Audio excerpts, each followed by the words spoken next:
Throughout history, royals around the globe have used crowns as a symbol of status. Depending on the cultural values and wealth of a community, each crown is unique. The wearing of such headgear has always been a strong symbol of power and wealth, dating back to our earliest records of civilization. Maybe the idea was to simply to make the wearer the tallest in the village, or to stand out as the chief. Who knows? Whatever the reason, a crown is a sought-after piece, and indirectly these have been the cause of quite a few spats over the years.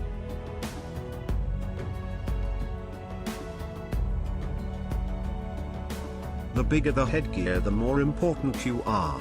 Traditionally anyway. Many of the modern-day crowns we see in those glamorous portraits are very old and have been changed many times over the years to suit the wearer and the fashion.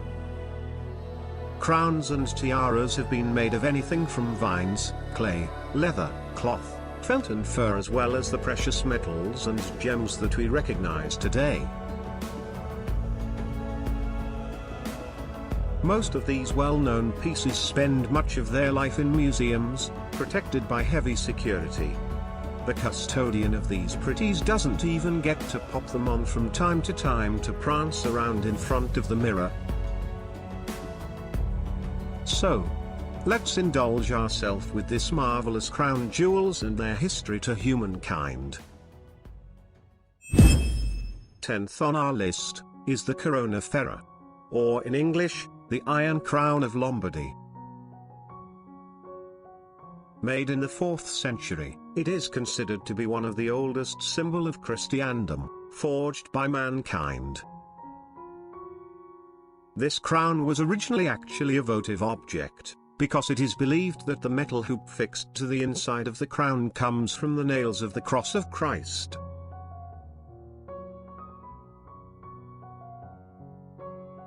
The outer circlet of the crown is made of 6 segments of beaten gold, partly enameled, joined together by hinges. It is set with 22 gemstones that stand out in relief, in the form of crosses and flowers. The crown was certainly in use for the coronation of the kings of Italy by the 14th century, and presumably since at least the 11th. However, according to a more recent study, the crown in its current state is the result of 2 different works made between the 4th to 5th and the 9th century. This seems to validate the legends about the origin of the crown, that date it back to the Lombard era and the coronation of their kings. The last to be crowned with the Iron Crown was Emperor Ferdinand I, in his role as King of Lombardy and Venetia. This occurred in Milan, on September 6, 1838. Currently the crown is kept in the Cathedral of Monza, near Milan. 9th on our list is the Crown of the Andes. This is the only crown in the list that is not made for mankind. It is far more divine. It was for the Virgin Mary, the Immaculate Conception of Popayán, Colombia. It took 6 years to complete, with 25 goldsmith, 5.3 pounds of pure 20-carat gold, and 1,500 carats of vibrant green Colombian emeralds. Finish in 1599. It was only used during special occasions. In 1650 the crown was stolen by the English pirates, only to lose it in a street fight 3 days after.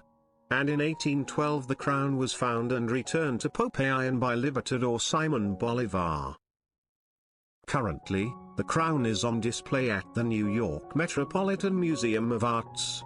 Created through the virtuosity of the Spanish colonial artists, the crown serves as a vivid expression of the cultural values and aspirations of the community within which it was made and used.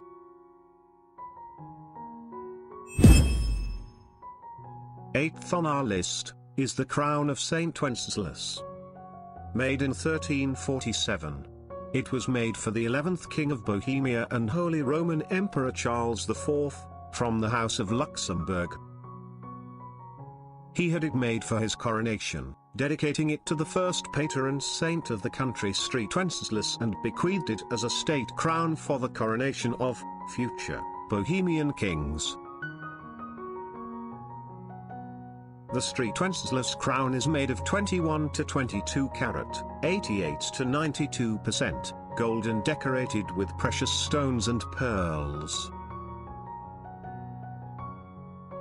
Unlike many other European royal treasures, the Street Wenceslas crown is not displayed publicly, and only a replica is shown. It is kept in a chamber within St. Vitus Cathedral, accessible by a door in the St. Wenceslas Chapel. The jewels are only taken from the chamber and displayed for periods of several days on notable occasions, approximately once every 5 years. The crown was last exhibited in May 2016 to mark the 700th anniversary of the birth of Charles IV. Number 7. The Royal Crown of Nepal. The crown consisted of 730 diamonds, over 2,000 pearls, precious rubies, large carats of emeralds and other gems. The earliest record of the crown was when it was shown in the portrait of the first king of Nepal, King Prithvi, in 1768. The crown was last used during the coronation of King Jayehendra way back in 2001. And sad to say that, after 239 years of the Shah dynasty, it came to an end on 2008 when King Jayehendra stepped down as monarch, and Nepal was declared as republic and no longer a kingdom. Next on the list is the Holy Crown of Hungary, also known as the Crown of Saint Stephen. The crown was the coronation crown used by the Kingdom of Hungary for most of its existence since the 1st century. No king of Hungary was regarded as having been truly legitimate king without being crowned with it. It was first called the Holy Crown in 1256.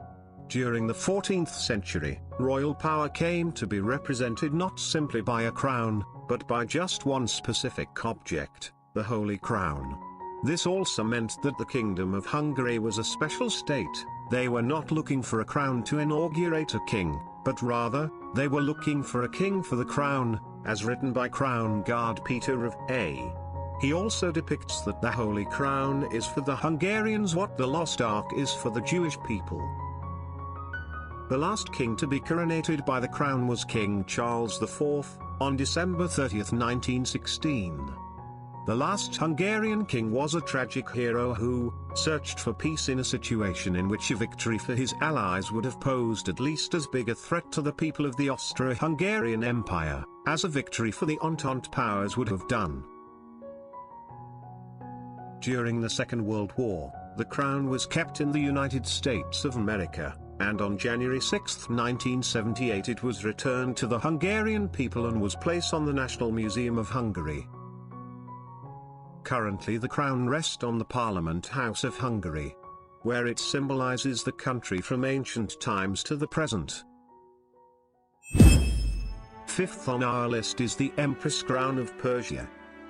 Following in the footsteps of policies initiated under the White Revolution that directed the further emancipation of Iranian women, Mohammad Reza Shah determined to make a symbolic gesture by crowning his consort, Empress Farah, during his own elaborate coronation ceremony in October 1967. Until that date, the wives of Persian monarchs had never been crowned since the Muslim conquest of Iran, so it was therefore necessary to design a new crown for the occasion. The frame of the crown is made of white gold and is lined with a cap of green velvet.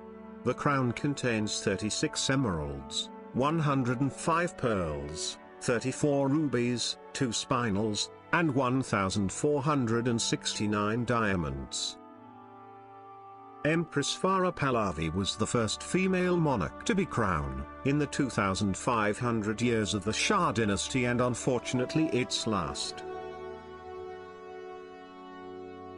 Fourth on our list is the St. Edward's Crown. It is the centerpiece of the crown jewels of the United Kingdom.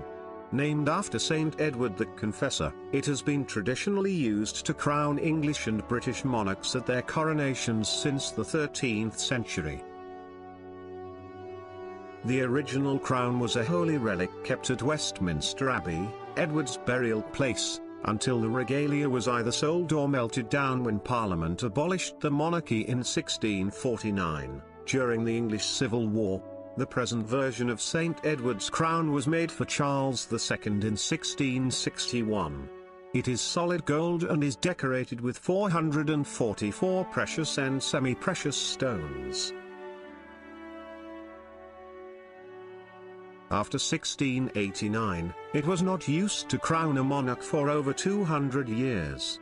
In 1911, the tradition was revived by George V, and all subsequent monarchs have been crowned using St. Edward's crown, and the last one who used it was Queen Elizabeth II, the current monarch of the United Kingdom since 1953.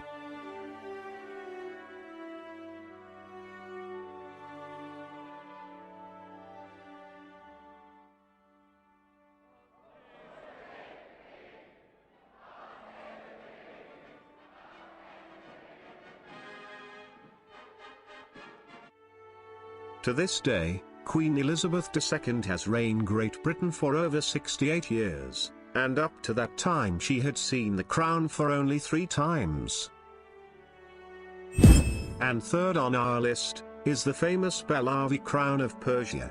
It was the traditional coronation crown in the Persian crown jewels which was used during the Pahlavi dynasty, 1925 to 1979.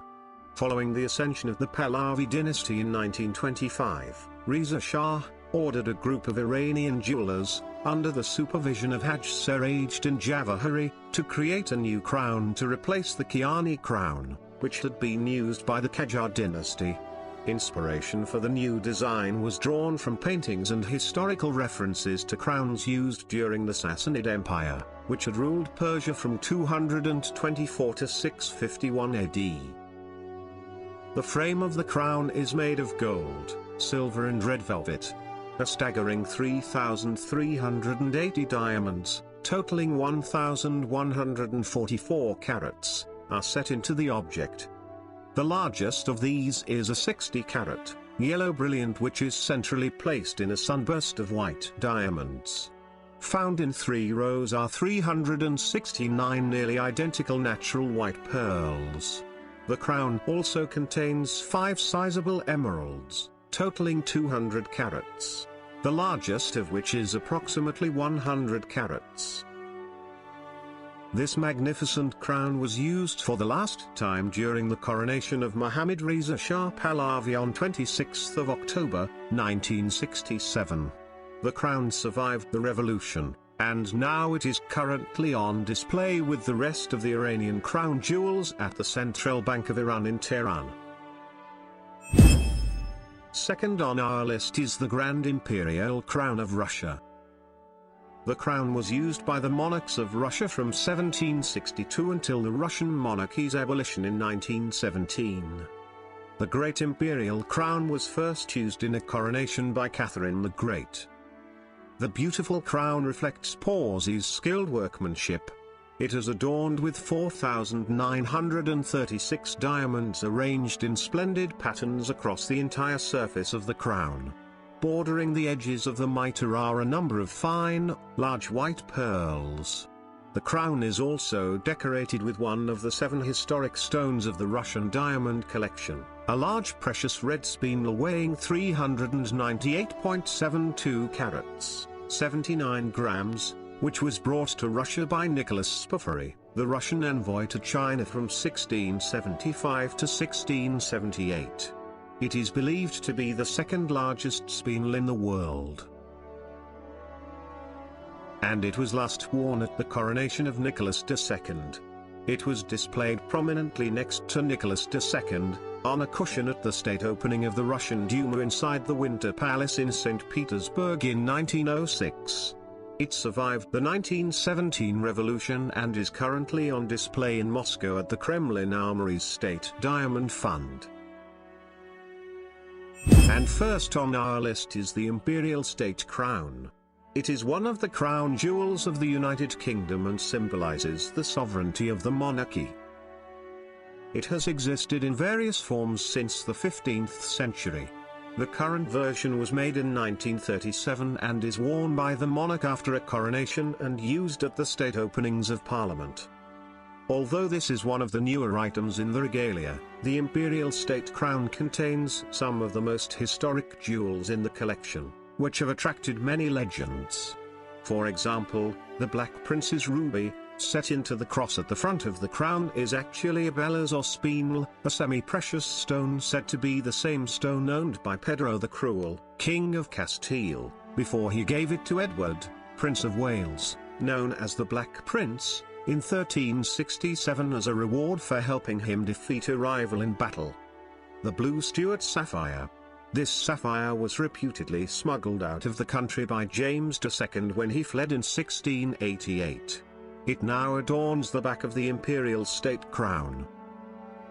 The Cullinan II, a 317.4 carats diamond type 2 internally flawless, is the second largest stone in the crown jewel of England, is set into the front band of the imperial state crown. The imperial state crown is the crown that the monarch wears as they leave Westminster Abbey after the coronation. It is also used on formal occasions, most notably the state opening of Parliament.